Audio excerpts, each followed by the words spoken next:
جس قوم کو اللہ نے سور اور بندر بنایا. اس ویڈیو کو سن کر ہر آنکھ رونے لگی. اگر آپ بھی دیکھنا چاہتے ہیں تو اس ویڈیو کو زیادہ سے زیادہ شیئر اور لائک کرو. ہمارے چینل کو سبسکرائب ضرور کرنا. ایک مرتبہ آپ بھی سنیں. آئیے آپ کو بتاؤں، بہت سارے لوگ کہتے ہیں مولانا اللہ کریم ہے، اگر ہم نے گناہ کیا تو کیا ہوا؟ ایک بات آپ سے کہنا چاہتا ہوں، اور پھر ہم نسبتیں گنانے لگتے ہیں، فلاں سے یہ نسبت ہے تو یہ گناہ ہمیں نقصان نہیں پہنچائے گا. میں قرآن کی روشنی میں ایک بات کر کے آگے بڑھنا چاہتا ہوں، ذرا توجہ کرنا. جس قوم کو اللہ نے سور اور بندر بنایا، قرآن اٹھا کر کے پڑھیں.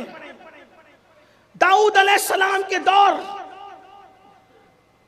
میں جو واقعہ رونما ہوا کہ سور اور بندر جو قوم بنی، اس کی نسبتیں کوئی کمزور تھی؟ جن پر پتھر برسے ان کی نسبتیں کوئی کمزور تھی؟ جن پر ہوا چلی ان کی نسبتیں کوئی کمزور تھی؟ آپ قرآن اٹھا کر دیکھیں، ان کی نسبت قرآن بیان کرتا ہے. دھیان دینا.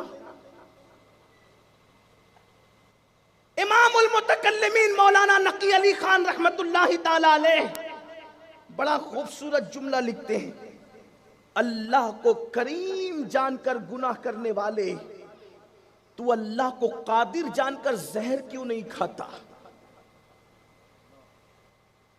جب تیرے گناہوں پر وہ تجھے معاف کر کے جنت دے سکتا ہے تو زہر کھانے پر وہ تجھے زندگی بھی تو دے سکتا ہے.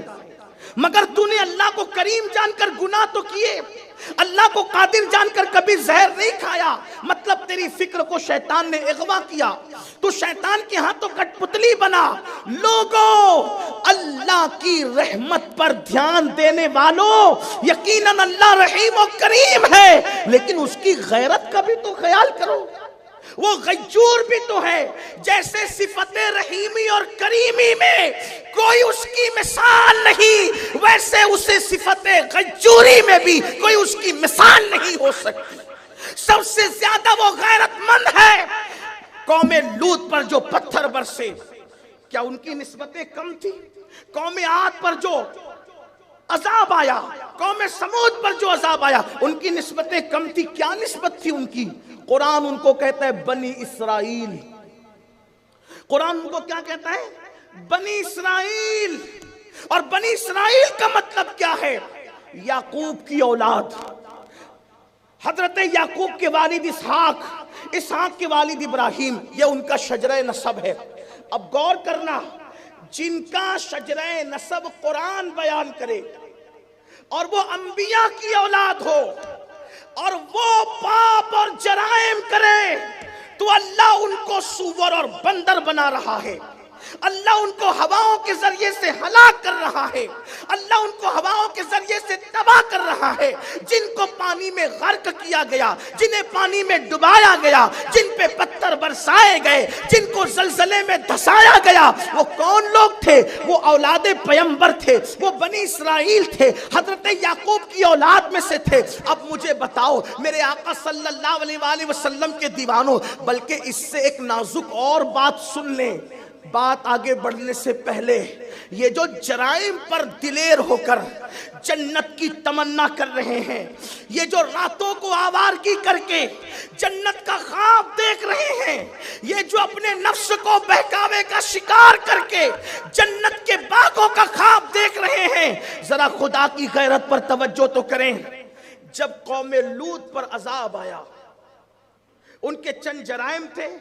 ایک تو مرد کے ساتھ بدی کرتا تھا، دوسرا یہ کہ وہ سیٹی بجاتے تھے، تیسرا وہ کہ وہ تالی بجاتے تھے، اور چوتھا یہ کہ وہ اپنے پیٹ کی گیس زور سے ہنسی مذاق میں خارج کرتے تھے.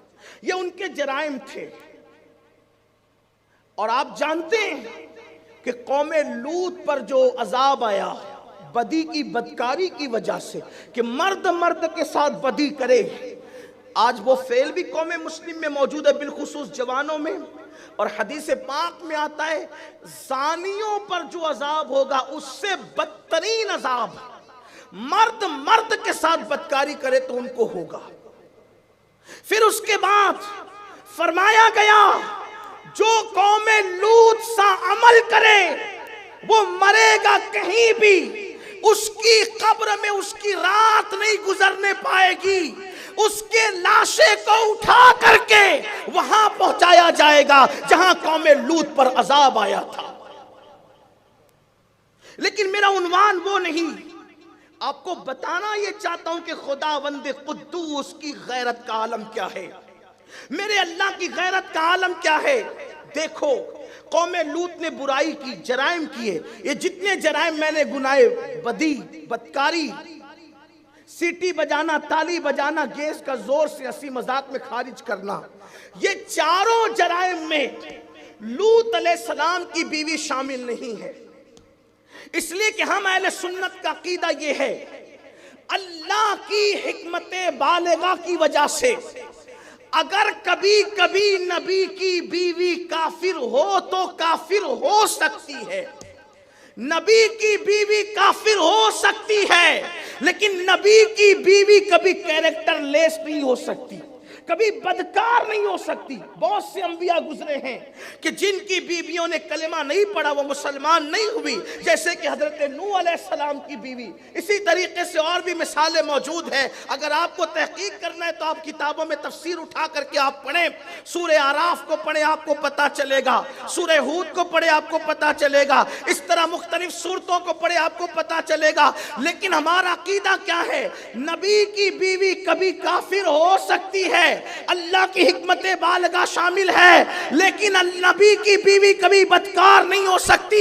اس کی حکمت یہ ہے کہ کفر سب برا نہیں سمجھتے، کیونکہ کافر کفر کو اچھا سمجھتے ہیں تبھی تو وہ کفر کرتے ہیں، لیکن بدکاری ایسا جرم ہے کہ اس کو کسی مذہب میں اچھا نہیں سمجھا جاتا، اس لیے نبی کی بیوی کبھی بدکار نہیں ہو سکتی۔ اللہ اکبر۔ یہ چاروں بدی جو میں نے گنائی، حضرت لوط علیہ السلام کی بیوی ان جرائم میں شامل نہیں، اس برائی میں شامل نہیں، لیکن جب لوط علیہ السلام نے اپنی قوم کو منع فرمایا کہ دیکھو بدی نہ کرو، بدکاری نہ کرو، تالیاں نہ بجاؤ، سیٹیاں نہ بجاؤ، پیٹ کی گیس اس طریقے سے ہنسی مذاق میں بے حیائی کے ساتھ خارج نہ کرو، تو انہوں نے اللہ کے پیغمبر کو جواب دیا، لوط تم بہت زیادہ با حیا اور پارسا بنتے ہو، ہم تمہیں اپنی بستی سے ضرور نکال دیں گے۔ اور پھر اللہ کے پیغمبر کو انہوں نے نکالنے کی بات کی، میرے اللہ نے فرمایا لوط ہم ان پر اپنا عذاب نازل کریں گے، آپ بستی چھوڑ کر کے نکل جائیں۔ میری قوم کے جوانوں دل کے کانوں سے سننا،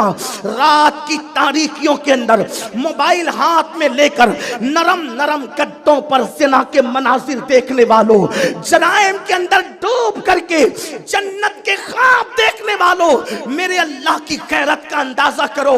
اللہ اکبر۔ رب نے فرمایا کہ لوط اپنے گھر والوں کو لے کر کے بستی سے نکل جاؤ۔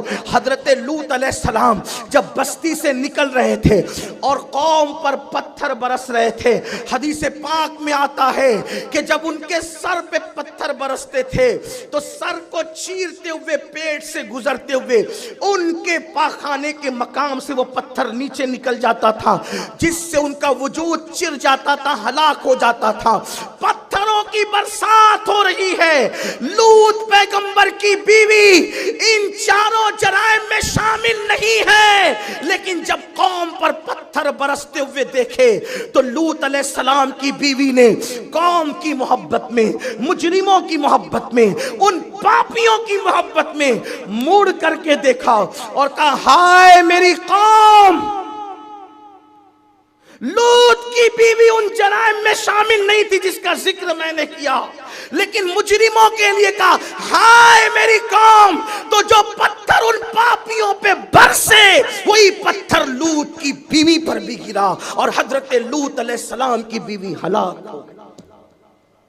تھوڑا کوئی اللہ کی غیرت کا اندازہ تو کرے، جب پیغمبر کی بیوی مجرموں کے لیے کہے ہائے میری قوم، تو وہی پتھر اس پہ بھی گرتا ہے جو مجرموں پہ گر رہا ہے۔ تو جو قوم خود جرم کرے اور پھر سوچے کہ میری نسبتیں بڑی ہے، ارے جب جرائم انبیاء کی نسبتوں کو منقطع کر دیتے ہیں تو پھر جرائم کیا امتیت کی نسبت منقطع نہیں کر سکتے؟